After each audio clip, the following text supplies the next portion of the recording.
بات سنیے اور آج کی بات ختم. اصل جملہ اس کے بعد رشتہ داروں کا اور کوئی حق ادا کریں کہ نہ کریں، ایک بات یاد رکھیے گا، اللہ سے جب کوئی دعا مانگے اللہ کہتا کہ یہی چیز اگر تمہارے پاس ہے تو کہ تم دوسروں کو دو گے جو مجھ سے مانگ رہے. میں تھوڑی سی اس کی مثال دے چکا ہوں اور آج اب اتنی ہمت نہیں ہے، وقت میں ابھی اتنی گنجائش نہیں ہے کہ میں اس کی اور مثالیں دوں. لیکن ایک بات، آپ نے کہا خدا بندہ مجھے دولت چاہیے، کہا لیکن اگر تمہارے پاس دولت آئی دوسرا کوئی مانگنے آئے گا دو گے کہ نہیں دو گے؟ یہ اللہ کا ایک اصول ہے، جو تم دوسروں کے ساتھ کرو گے وہی اللہ تمہارے ساتھ کرے گا. یہ راوی نے پوچھا بھی تھا مولا قیامت بڑا سختی کا دن ہے کہ بڑا نرمی کا دن؟ کہا یہ تمہارے اوپر ڈیپینڈ ہے. اگر دنیا میں تم نے لوگوں کے ساتھ سختی کے ساتھ رویہ رکھا قیامت میں اللہ بھی سخت ہوگا، اور اگر دنیا میں تم لوگوں سے بہت نرم رہے ہو تو اللہ بھی قیامت کے دن تم سے نرم رہے گا. اللہ کا اپنا کوئی اصول نہیں ہے کہ سب کے ساتھ سختی کہ سب کے ساتھ نرمی، اسی لیے وہ جبار و قہار بھی ہے وہی ارحم الراحمین بھی ہے. جیسے تم بنے ویسے اللہ قیامت میں تمہارے لیے بنے گا. اب اس کی حدیثیں بہت ہے، وقت نہیں. آخری جملے، سب سے پہلی چیز دولت تو بات کی چیز. ہم کل سب سے زیادہ اللہ سے ایک دعا مانگتے ہیں اللہ ہمیں معاف کر دے. بھئی نماز شب قدر کے بعد 70 مرتبہ کیا ہے؟ استغفر اللہ واتوب الیہ.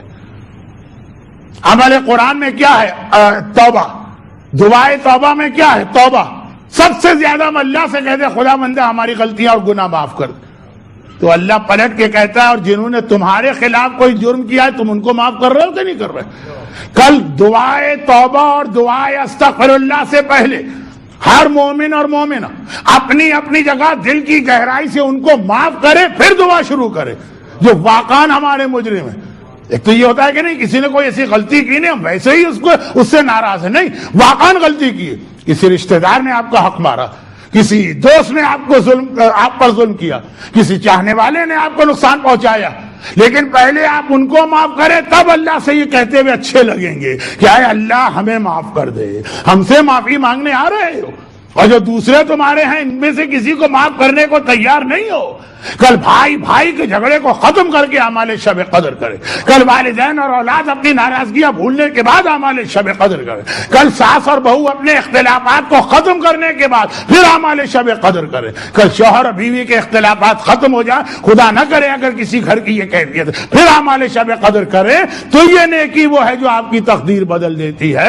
ورنہ جو اللہ سے مانگتے رہیں دل میں کسی مومن کے خلاف کینہ ہے، دل میں کسی کے خلاف بغض ہے، دل میں کسی کے خلاف عداوت ہے، نہیں کینہ اور بغض نہیں ہے، واقعاً اس نے ہمیں نقصان پہنچایا لیکن پھر بھی اسے معاف کر دیں.